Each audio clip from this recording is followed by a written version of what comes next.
ভারত এবং ইংল্যান্ডের মধ্যে লর্ডসে খেলা তৃতীয় টেস্ট ম্যাচটি ডে ৩-এর শেষে একটি উত্তেজনাপূর্ণ পরিস্থিতিতে পৌঁছেছে। উভয় দল তাদের প্রথম ইনিংসে ৩৮৭ রান করে সমতায় রয়েছে।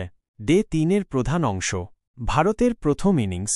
ভারত ৩৮৭ রানে অলআউট হয়ে যায়, যা ইংল্যান্ডের প্রথম ইনিংসের স্কোরের সমান। শতক এবং অর্ধশতক। ভারতের পক্ষে কে.এল. রাহুল একটি দুর্দান্ত সেঞ্চুরি ১০০ করেছেন। ঋষভ পান্ত ৭৪ এবং রবীন্দ্র জাদেজা ৭২ গুরুত্বপূর্ণ অর্ধশতকীয় অবদান রেখেছেন। ইংল্যান্ডের বোলিং। ইংল্যান্ডের হয়ে ক্রিস ওকস ৮৪ রান দিয়ে ৩ উইকেট নিয়েছেন। জোফরা আর্চার এবং বেন স্টোকস প্রত্যেকে ২টি করে উইকেট পেয়েছেন। ইংল্যান্ডের দ্বিতীয় ইনিংস। ইংল্যান্ড তাদের দ্বিতীয় ইনিংস শুরু করেছে এবং দিনের খেলা শেষ হওয়া পর্যন্ত কোনো উইকেট না হারিয়ে ২ রান করেছেন। স্টাম্প পর্যন্ত ইংল্যান্ড ২ রানের লিড নিয়ে খেলছে।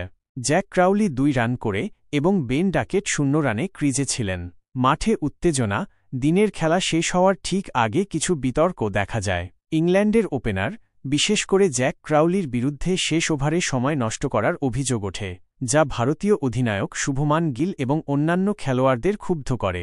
এখন এই ম্যাচটি একটি ইনিংসের লড়াইয়ে পরিণত হয়েছে, যা চতুর্থ দিনে রোমাঞ্চকর হওয়ার সম্ভাবনা তৈরি করেছে।